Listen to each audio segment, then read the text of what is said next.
Google just announced a new AI visibility dashboard in search. And this is the announcement, so let's dig in.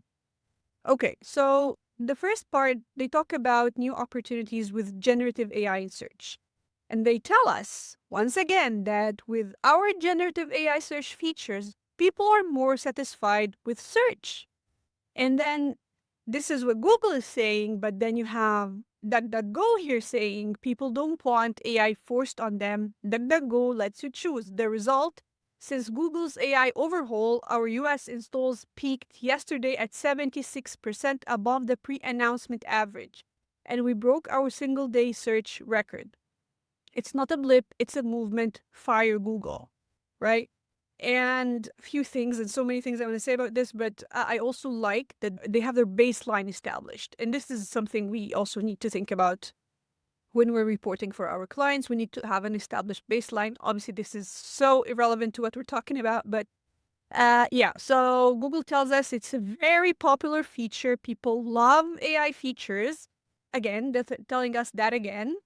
Okay, so they talk about their work and they've increased the number of inline links directly within responses and added helpful website previews to encourage people to click through.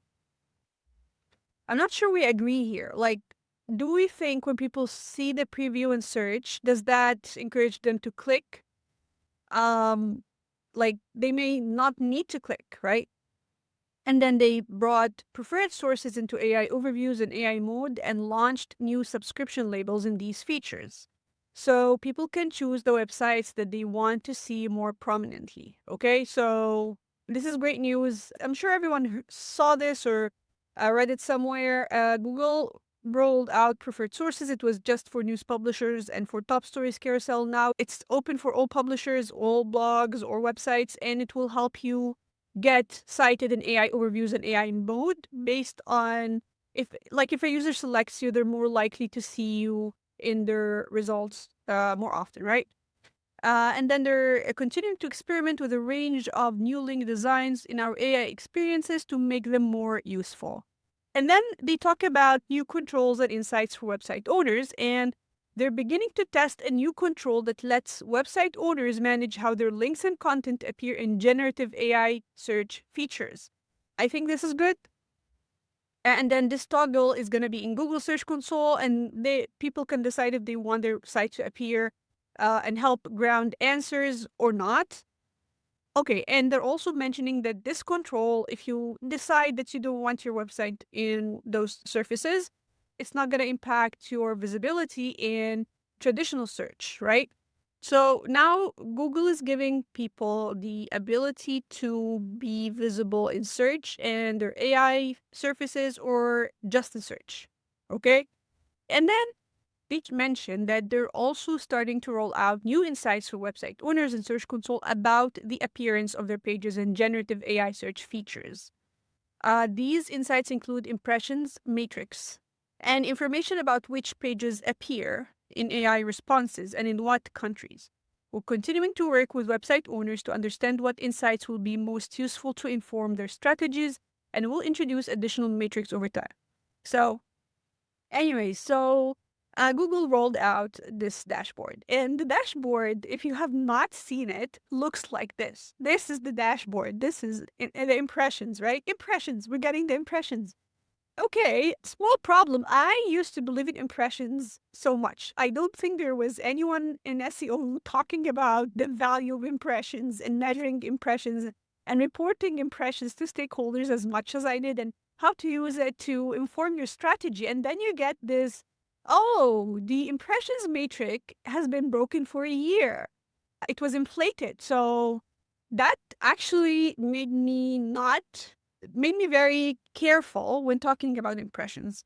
Clicks is a more solid place. Not that clicks may not be skewed or problematic, but I really doubt that you'll ever get an inflated clicks, right? Because when you get inflated impressions, that gives you the impression, no pun intended, that something is working. Oh, the impressions are growing. Maybe I'm doing something right. But I don't think we'll get an inflation in clicks. We'll see. But so now I'm more careful when I talk about impressions, and I really think this is, I don't know what this is. Like, where's the clicks? I don't know anyone who was asking for impressions. Like, we all want the clicks. Google, if you pay a visit to Bing, you'll see that we have grounding queries there and we want to see queries. It's important for us to understand queries, clicks, these sort of things. Okay, by the by, and I'm not sure what's happening here, but if you go to Google and search for Bing Webmaster Tools, obviously I'm looking for the Webmaster Tools. You'll get the content removal form, or you'll get a help document, right? The help center. You'll not get a direct link to Bing Webmaster Tools. Is this intentional, Google? Did you intentionally remove the link to Bing Webmaster Tools?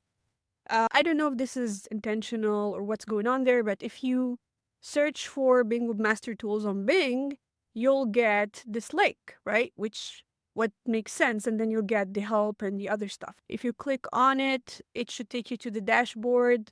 And same if you search for Bing on DuckDuckGo, like this is the link we're looking for, and again, it takes you directly to the dashboard. Not sure if this is, I don't know what that is, a bug. Anyways, hope you found this video useful and see you next video. Bye!